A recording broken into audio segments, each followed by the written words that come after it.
So hey guys, welcome back to my channel. तो दोस्तों, जैसा कि हमने मार्शल मास्टर के पिछले एपिसोड में देखा था कि मास्टर ची लियान थंडर प्रिंस को लेकर यहाँ से भाग जाता है क्योंकि उसके पीछे पियामिया पैलेस की एक मास्टर पड़ गई थी। वो इस पूरे एरिया को स्कैन भी करती है मगर उसे कुछ भी नहीं मिलता। वहीं बात करें चैन साओ की, तो वो अपने न्यू वर्ल्ड में कल्टीवेशन कर रहा था, जिसको देखकर डीमन कैट उससे कहता है कि तुम्हारी कल्टीवेशन पहले से कहीं ज्यादा इम्प्रूव हो चुकी है और अब आगे। दोस्तों, एपिसोड की शुरुआत में हमें दिखाया जाता है कि चैन साओ अब उठकर डीमन कैट से कहता है कि मैं तो सिर्फ एक हाफ स्टेप मार्शल एम्परर हूँ और मुझे नहीं लगता कि ये कोई बड़ी बात है। जिस पर डीमन कैट कहता है कि हाँ, जैसे कि मैं तुम्हारी ये बात मान ही लूंगा। फिर चैन साओ के सर्वेंट्स भी उठकर चैन साओ के पास आ जाते हैं। चैन साओ उन सभी को बताता है कि बाहर चेम्बर में सब कुछ पूरी तरह से बर्बाद हो चुका है और स्पेस कोलिजन अब भी जारी है। जिसके बाद फिर वो डीमन कैट से पूछता है कि क्या अभी यहाँ से बाहर निकलने का कोई रास्ता है। तो डीमन कैट बताता है कि हाँ, एक सॉल्यूशन तो है, मगर तुम्हें अपने जेड डिस्कॉप क्रिएशन से मेरे लिए एक काम करना होगा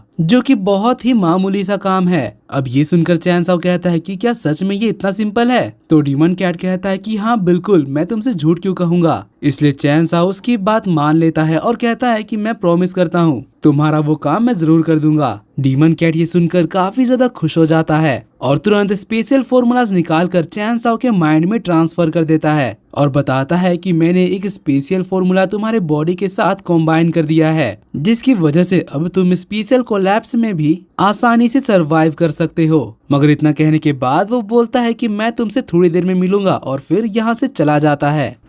चैन साओ को भी रियलाइज होता है कि उसके माइंड में स्ट्रॉन्ग स्पेशल नॉइस आने लगी है, इसीलिए वो तुरंत उसको चेक करने के लिए बैठ जाता है। तो उसके देखा देखी उसके सारे सर्वेंट्स भी अपनी कल्टीवेशन के लिए दोबारा से बैठ जाते हैं। वहीं चैन साओ इसकी जांच करने के लिए अपने सोल रेन में चला जाता है। ये special formula ancient demon language में लिखा हुआ था, मगर क्योंकि उस फॉर्मूला को डीमन कैट ने चैन साओ के बॉडी के साथ कंबाइन कर दिया है, इसलिए चैन साओ को उसे समझने में बिल्कुल भी प्रॉब्लम नहीं होती। वो उठकर इसको टेस्ट करने के लिए अपने न्यू वर्ल्ड से बाहर निकल जाता है, मगर यहाँ तो सिचुएशन काफी ज्यादा खतरनाक थी। चैन साओ इस तूफान में अपने बॉडी को स्टेबलाइज नहीं कर पा रहा था। वो स्पेशल कोलैप्स के फोर्स से इधर उधर भटकने लगता है, लेकिन फिर जैसे ही वो स्पेशल फॉर्मूला को एक्टिवेट करता है तो उसकी बॉडी स्पेशल कोलिजन को पूरी तरह से अडेप्ट करके इस खतरनाक सिचुएशन में भी स्टेबलाइज हो जाती है। चैन साओ कहता है कि ये तो सच में काम कर रहा है और फिर कोलिजन की तरफ तेजी से बढ़ने लगता है। वहीं दूसरी तरफ रियल वर्ल्ड में भी मामला काफी ज्यादा गर्म था। स्वान युआन एम्पायर के मास्टर मिस्ट्री पैलेस के खिलाफ जंग का ऐलान कर देते हैं।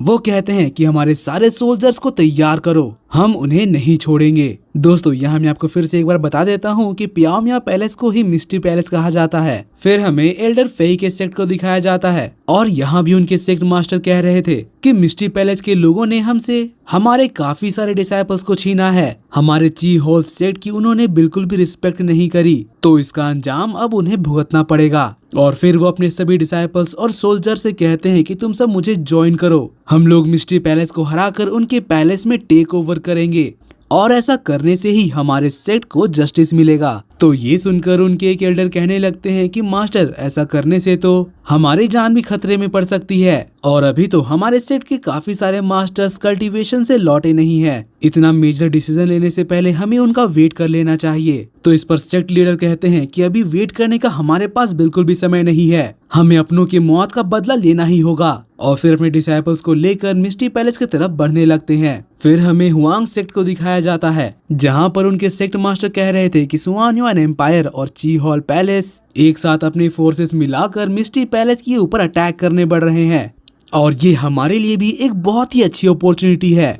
ये मौका हमें नहीं छोड़ना चाहिए। अगर आज इस फाइट में हम स्वान युआन एम्पायर के साथ मिलकर लड़े तो हमारा भी पियामिया पैलेस पर राज होगा। और इतना कहने के बाद फिर वो भी पियामिया पैलेस की तरफ निकल जाते हैं। शहर के सभी लोग ये सब देखकर हैरान हो रहे थे। कुछ लोग तो ये सब देखकर आपस में कह रहे थे कि स्वान युआन एम्पायर और ची हॉल पैलेस मिलकर मिस्ट्री पैलेस के ऊपर अटैक कर रहे हैं। मुझे तो लगता है कि वो लोग ये वॉर जीत सकते हैं। तभी वहाँ एक दूसरा पर्सन कहता है कि इस वॉर में सिर्फ स्वान युआन एम्पायर और ची हॉल पैलेस ही नहीं, बल्कि ग्रीन एम्परर माउंटेन सेक्ट और फूजी फैमिली भी उनको ज्वाइन कर चुके हैं। वो भी अपने आर्मी के साथ मिस्टी पैलेस की तरफ बढ़ रहे हैं। तभी वहाँ तीसरा पर्सन भी उठकर कहने लगता है कि अब प्याओ म्याओ सेक्ट को कोई नहीं बचा सकता है, उनका हारना तो इस बार तय है। फिर सीन चेंज होता है और हमें फैंटम डीमन सेक्ट के पैलेस को दिखाया जाता है, जहाँ पर चैन सीसी और फैंटम डीमन सेक्ट की मास्टर सेक्ट लीडर के सामने मिशन रिपोर्ट देने आए थे। सेक्ट लीडर काफी ज्यादा काम थी और वो बैठकर आराम से अपना चाय एंजॉय कर रही थी, मगर चैन सीसी का हाल तो बेहाल था। वो अपने इमोशन कंट्रोल नहीं कर पा रही थी और फिर आखिरकार फाइनली वो कह ही देती है कि सेक्ट लीडर, मैंने सुना है कि काफी सारे मेजर फोर्सेस एक साथ मिलकर मिस्टी पैलेस के ऊपर अटैक कर रहे हैं, क्योंकि जो कुछ भी गुयू वर्ल्ड में हुआ था उससे सभी को प्रभाव पड़ा है।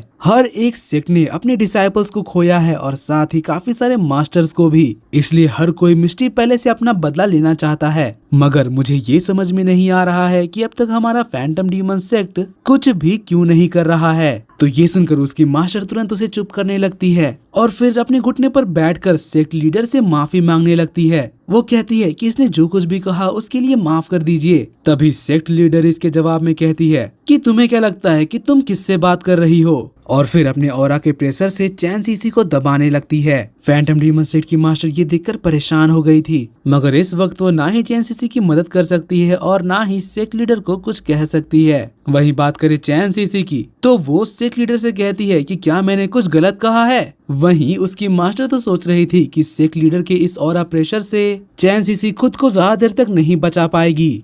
वहीं अब सेक्ट लीडर उठकर खड़ी हो जाती है और उससे कहती है कि क्या तुम सच में सेक्ट लीडर से सवाल कर रही हो, और इतना कहते ही एक ऑरा का ब्लास्ट करती है, जिससे चैन सीसी का दिमाग हैंग होने लगता है। वो खुद को संभाल नहीं पाती, उसका सोल उसके कंट्रोल से हट जाता है और वो नीचे गिरकर खून की उल्टी करने लगती है। तो ये सब देखकर उसकी मास्टर कहती है कि जल्दी से सेक्ट लीडर से माफी मांगो, मगर चैन सीसी तो अब भी यही कह रही थी कि मैंने कुछ भी गलत नहीं किया है, तो आखिर मैं अपनी गलती क्यों मानूं और इनसे किस बात की माफी मांगू।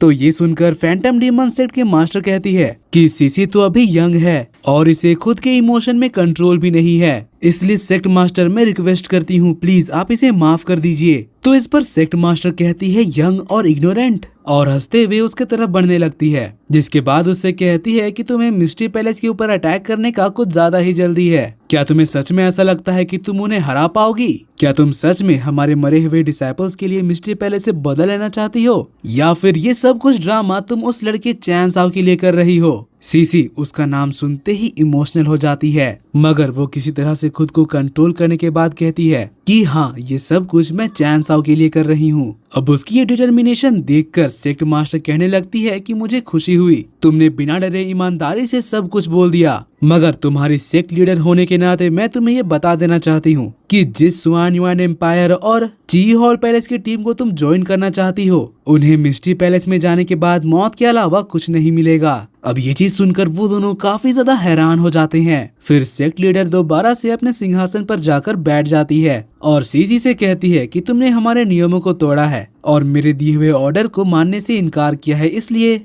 इसकी सजा तो तुम्हें मिलकर रहेगी, और वो है हमारे फैंटम डीमन सेक्ट के एबिस केव में 1 साल बिताना। जिस पर चैन सीसी कहती है कि ठीक है मैं आपका ऑर्डर मानने के लिए तैयार हूँ, मगर एक मेरी भी शर्त है, इस वॉर का जो भी आउटकम होता है वो आप मुझे बताएंगी। तो सेक्ट लीडर उसके लिए राजी हो जाती है, जिसके बाद चैन सीसी यहाँ से चली जाती है। सेक्ट लीडर यहाँ चैन सीसी से काफी ज्यादा इम्प्रेस हो गई थी, वहीं उसकी मास्टर तो ये सब देखकर काफी ज्यादा परेशान हो गई थी और तुरंत सेक्ट लीडर के पास जाकर कहने लगती है कि एबिस केव तो एक खतरनाक जगह है और वहाँ 1 साल बिताना एक बहुत ही मुश्किल काम है। चैन सीसी के लिए उतने समय तक वहाँ सरवाइव करना मुश्किल होगा, प्लीज आप उसकी सजा कम कर दीजिए। तो सेक्ट लीडर उसे बताती है कि मैंने उसे एक चांस दिया है, अगर वो एबिस केव में 1 साल तक सरवाइव कर लेती है तो उसे हमारे सेक्ट का सीक्रेट टेक्निक बताया जाएगा, लेकिन अगर वो इस दौरान मारी जाती है तो फिर हम कुछ नहीं कर सकते। और फिर थोड़ी देर बाद वो भी चैन साओ को याद करने लगती है।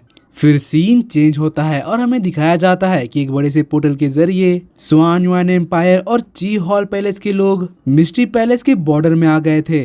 और साथ ही उनकी पूरी आर्मी भी। तभी सुआन युआन सेट का मास्टर जोर जोर से हंसने लगता है क्योंकि उनके बॉर्डर में कोई भी गार्ड नहीं था। वो कहता है कि मिस्टी पैलेस तो सिर्फ बातों का ही बादशाह निकला, उनकी पूरी डिफेंस लाइन तो खाली है, अब उन्हें हमसे कोई नहीं बचा सकता। और इतना कहने के बाद वो सभी को एक साथ मिस्टी पैलेस के ऊपर अटैक करने के लिए कहता है। मगर तभी ची हॉल पैलेस के मास्टर कहते हैं कि रुक जाओ, मिस्टी पैलेस ने 300 सालों से इस कॉन्टिनेंट में राज किया है, तो हमें उन्हें हल्के में नहीं लेना चाहिए। वो अपना डिफेंस लाइन वो लोग ऐसे ही खाली नहीं छोड़ सकते हैं। मुझे बहुत अजीब फीलिंग आ रही है, यहाँ पर कुछ ना कुछ तो जरूर है। तो इस पर वो मास्टर कहता है कि आखिर क्या अजीब हो सकता है, हमारे साथ 3 मेजर फोर्सेस हैं, ग्रीन माउंटेन सेट के लोग भी फाइट के लिए तैयार हैं और तुम यहाँ पर घबरा रहे हो। हम तीनों का सामना वो अकेले नहीं कर सकते हैं। तभी ग्रीन माउंटेन सेट के मास्टर कहने लगते हैं कि सांग वानसियर के स्ट्रेंथ को हमें हल्के में नहीं लेना चाहिए, वो बहुत ही ज्यादा पावरफुल है। कुछ भी करने से पहले हमें एक अच्छा प्लान बनाना होगा।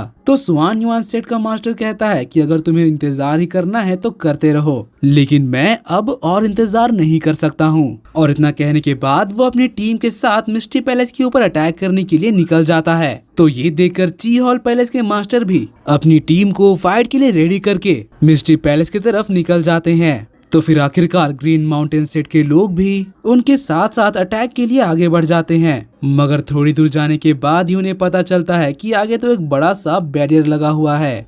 ची हॉल पैलेस के मास्टर तो उसे देखकर समझ जाते हैं कि ये तो एक 9th ऑर्डर का पैलेस प्रोटेक्शन एरे है। मगर साथ ही वो ये भी कहते हैं कि इतना बचकाना सा फॉर्मेशन मुझे रोकने के लिए काफी नहीं है। और फिर आगे बढ़कर कहते हैं कि अब मैं इन्हें दिखाता हूँ कि एक एक्सपर्ट कैसे काम करता है। जिसके बाद वो अपने डिसाइपल्स के साथ मिलकर इस फॉर्मेशन को डिस्ट्रॉय करने लगते हैं। और ये सब कुछ पियामिया पैलेस के लोग आराम से अंदर बैठकर देख रहे थे। तभी वहाँ प्रिंसेस के पास एक पर्सन आकर कहने लगता है कि बेहतर तो यही होगा कि इनको हमारा क्लैन संभाले, आपको इनके ऊपर टाइम वेस्ट करने की बिल्कुल भी जरूरत नहीं है। तो प्रिंसेस हंसते हुए कहती है कि ये जोकर, आखिर इनकी हिम्मत कैसे हो गई हमारे खिलाफ जाने की। तभी वहाँ पर हुआन लिंग आकर बताती है कि प्रिंसेस सब कुछ तैयार हो चुका है। तो इसके जवाब में प्रिंसेस उससे कहती है कि प्लान के अकॉर्डिंग चलो और उन्हें अंदर आने दो। जिस पर वुशवांग कहती है कि ठीक है और फिर यहाँ से चली जाती है। वहीं बात करें बाहर ची हॉल पैलेस के लोगों की, तो वो लोग इस एरे फॉर्मेशन को डिस्ट्रॉय करने में जी जान लगा देते हैं और फाइनली ये फॉर्मेशन टूट जाता है। लेकिन इसके पीछे भी पियामिया पैलेस का ही हाथ है। मगर इस बात की खबर अभी यहाँ पर किसी को भी नहीं चली है। सभी को लग रहा था कि ये सब तो उनका करामात है। ची हॉल पैलेस का मास्टर तो जोर जोर से हंसता है और कहने लगता है कि मैंने तो सुना था कि पियामिया पैलेस का फॉर्मेशन काफी ज्यादा स्ट्रॉन्ग है, मगर यहाँ पर आकर पता चल रहा है कि ये सब तो बस अफवाह है। पियामिया पैलेस का इंडिस्ट्रक्टिबल फॉर्मेशन इतनी आसानी से टूट गया। जिसके बाद सुआन युआन एम्पायर के मास्टर कहते हैं कि चलो अब हमें देर नहीं करनी चाहिए और अपनी टीम को लेकर तुरंत आगे बढ़ जाता है। तो ये देखकर ची हॉल पैलेस का मास्टर कहता है कि चलो हमें भी उसका साथ देना चाहिए। फिर ग्रीन माउंटेन सेट और सुआन युआन एम्पायर के मास्टर यहाँ आपस में एक प्लान बनाने लगते हैं। सुआन युआन का एम्परर तो कहता है कि तुम यहीं रुककर मेरे सिग्नल का वेट करो और फिर अपने कुछ डिसाइपल्स को लेकर अंदर चला जाता है। ये जगह देखने से बहुत ही ज्यादा शांत लग रही थी। चारों तरफ काफी ज्यादा रेयर एलिक्सर्स लगे हुए थे। लोग तो ये देखकर काफी ज्यादा एक्साइटेड हो गए थे और कहने लगते हैं कि जल्दी से मिस्टी पैलेस को डिस्ट्रॉय कर दो ताकि ये सारा ट्रेजर हमारा हो सके। मगर तभी अचानक से एक बड़ा सा फॉर्मेशन एक्टिवेट हो जाता है, जिसको देखकर सभी लोग काफी ज्यादा घबरा जाते हैं। सुआन युआन एम्पायर का मास्टर जो कि बाहर खड़ा था, वो ये सब कुछ देखकर काफी ज्यादा परेशान हो जाता है। उसे कुछ भी समझ नहीं आ रहा था कि आखिर अंदर हो क्या रहा है। वहीं बात करें अंदर वालों की, तो वो भी पूरी तरह से हैरान थे। ची हॉल पैलेस के मास्टर तो कहने लगते हैं कि मैंने थोड़ी देर पहले ही इस सीक्रेट प्रोटेक्शन फॉर्मेशन को पूरी तरह से डिस्ट्रॉय कर दिया था, तो आखिर ये दोबारा से रीएक्टिवेट कैसे हो गया। और इसकी पावर और साइज तो पहले से भी कहीं ज्यादा बढ़ चुकी है। तभी एक डिसाइपल अपना हथियार निकालकर इस फॉर्मेशन को तोड़ने की कोशिश करता है, मगर ऐसा करने से उसका खुद का हथियार ही डिस्ट्रॉय हो जाता है और वो घायल होकर नीचे गिर गया था। उसे समझ में आ गया था कि ये तो एक चाल है और सभी को बताने लगता है कि हम सब अब फंस चुके हैं। मगर ची हॉल पैलेस के मास्टर तो कहने लगते हैं कि पैनिक करना बंद करो और मेरे ऑर्डर्स को फॉलो करो। अभी के लिए कोई कुछ भी नहीं करेगा। पहले तो एक साथ मिलकर इस फॉर्मेशन की कमजोर कड़ी ढूंढो। मगर इससे पहले कि वो लोग कुछ कर पाते, ये पूरा एरिया चेंज होने लगता है। बड़ी बड़ी चट्टानें अपनी जगह से हिलने लगी थी। फिर जैसे ही यहाँ का धूल हटता है, हमें प्याओ म्याओ सेक्ट के सोल्जर्स को दिखाया जाता है, जिन्होंने इन लोगों को अब पूरी तरह से घेर लिया था। फिर हमें मिस्टी पैलेस के क्वीन की एंट्री दिखाई जाती है। सोल्जर्स उनके सामने रिस्पेक्ट से झुक जाते हैं। ये सांगवान सियर थी। वो कहती है कि जेंटलमैन, आप सब मेरे प्याओ म्याओ पैलेस में आए हो और अब तक मुझे ग्रीट नहीं किया। ये तो सच में बहुत बुरी बात है। सभी लोग उसको देखकर पहचान जाते हैं कि ये तो सांगवान सियर है। ची हॉल सेक्ट के मास्टर कहते हैं कि सांगवान सियर, आखिर तुम हमारे सामने आ ही गई। अब तुम्हें हमसे कोई नहीं बचा सकता। और इतना कहने के बाद वो तुरंत उसके ऊपर अटैक करने बढ़ते हैं और उसके पीछे पीछे बाकी दोनों मास्टर्स भी। तभी सांगवान सियर एक एनर्जी का ब्लास्ट करती है, जिससे कि वो तीनों नीचे गिर जाते हैं और फिर वो हवा में चलते हुए आगे बढ़ती है। उसके कदमों के आहट से ही यहाँ का पूरा एटमॉस्फेयर इंटेंस हो जाता है। उसके ऑरा का प्रेशर डिसाइपल्स झेल नहीं पा रहे थे। सांगवान सियर की पावर एक अलग ही लेवल में थी। सभी लोग इस ऑरा के प्रेशर से अपने घुटने पर गिर जाते हैं और कोई भी अपना सर तक नहीं उठा पा रहा था। सांगवान सियर कहती है कि मेरे सामने तुम्हारे खड़े होने की भी औकात नहीं है और आ गए हो मुंह उठाकर अटैक करने। लेकिन अब जबकि तुम सब यहाँ पर आ ही गए हो तो मैं तुम्हें ऐसे ही जाने नहीं दे सकती। तुम सबको कुछ गिफ्ट तो मिलना चाहिए ना। और फिर वो कहती है मरो। उसकी मैजिक से यहाँ पर चारों तरफ फ्लावर के पेटल्स उड़ने लगते हैं। वो पेटल्स जैसे ही किसी के बॉडी को छूते वहाँ पर आग लग जाती। इससे पहले कि डिसाइपल्स कुछ समझ पाते, सबकी बॉडी में आग लग जाती है। ची हॉल पैलेस के मास्टर कहते हैं कि हम सब खतरे में हैं और फिर एक सेफ्टी बैरियर बनाकर चीफ गुफान और स्वानवान सेट के एम्परर से कहते हैं कि तुम दोनों सांगवान सियर को बिजी रखो, मैं इस फॉर्मेशन को तोड़ने में फोकस करता हूँ। तो इस पर वो लोग कहते हैं कि ठीक है। जिसके बाद ची हॉल सेट के मास्टर अपने बचे कुछ डिसाइपल्स को लेकर फॉर्मेशन को तोड़ने के लिए निकल जाते हैं और तुरंत अपने फॉर्मेशन को एक्टिवेट कर लेते हैं। तभी मास्टर गुफान स्वानवान सेट के एम्परर से कहते हैं कि चलो हम दोनों सांगवान सियर को अलग अलग डायरेक्शन से पकड़ते हैं। मास्टर गुफान एक ट्रेजर निकाल कर उसको अपने ब्लड से एक्टिवेट करता है। ये एक पावरफुल एंशिएंट ट्रेजर था, मगर उसको भी सांगवान सियर अपनी एक उंगली से ही रोक देती है। मास्टर गुफान अपनी पूरी जान लगा देता है उसको बिजी रखने के लिए और फिर स्वानवान एम्पायर के मास्टर से कहता है कि जल्दी से इसके ऊपर अटैक करो, अभी ये बिजी है। तो फिर वो तुरंत अपनी तलवार लेकर सांगवान सियर की तरफ बढ़ जाता है। सभी को लग रहा था कि अब वो लोग जीत चुके हैं, मगर इससे पहले कि वो सांगवान सियर को टच करता वो टेलीपोर्ट हो जाता है और हमें दिखाया जाता है कि उसकी तलवार ची हॉल पैलेस के मास्टर के सीने के आर पार हो गया है। सभी लोग ये देखकर हैरान हो गए थे। वहीं सांगवान सियर मुस्कुराने लगती है। ची हॉल पैलेस का मास्टर कहता है कि एम्परर स्वानवान, आखिर तुम ये क्या कर रहे हो? तो इसके जवाब में वो कहता है कि तुम्हें मार रहा हूँ और क्या। तो ये सुनकर ची हॉल का मास्टर फ्यूरियस हो जाता है और उसके ऊपर अटैक कर देता है। मगर एम्परर स्वानवान काफी ज्यादा स्ट्रॉन्ग था। वो अपनी तलवार की मदद से उसके शील्ड को तोड़कर उसके ऊपर एक एनर्जी बॉल से अटैक करता है, जिससे घायल होकर ची हॉल का मास्टर नीचे जमीन में गिर जाता है। मास्टर गुफान तो ये देखकर पूरी तरह से हैरान हो गया था। उसे समझ ही नहीं आ रहा था कि आखिर एम्परर स्वानवान ऐसा कर क्यों रहा है।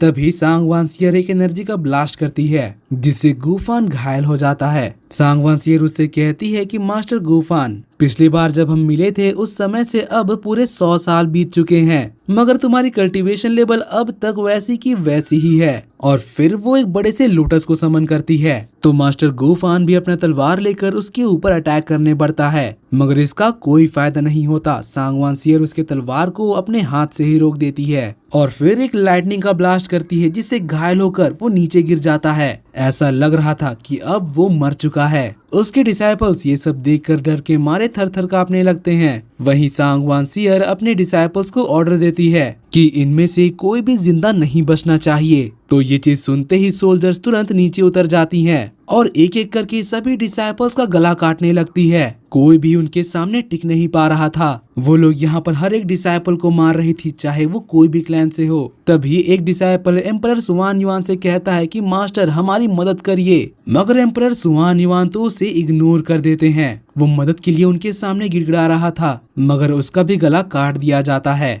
एम्परर स्वानवान ये सब कुछ शांति से खड़ा होकर देख रहा था। एक एक करके अब यहाँ से ऑलमोस्ट सारे डिसाइपल्स मरते जा रहे थे। सांगवान सियर तो ये देखकर मुस्कुरा रही थी। और दोस्तों इसी के साथ आज का ये एपिसोड यहीं पर खत्म होता है। अगर आपको मेरी एक्सप्लेनेशन और ये एपिसोड पसंद आई तो प्लीज वीडियो को लाइक कर देना और जाने से पहले चैनल को सब्सक्राइब करके बेल नोटिफिकेशन भी ऑन कर लेना, ताकि जैसे ही इसका नेक्स्ट एपिसोड आए तो आपको सबसे पहले पता चल जाए। तो मिलते हैं आपसे अगली वीडियो में, तब तक के लिए bye bye, be happy, be safe and thanks for watching.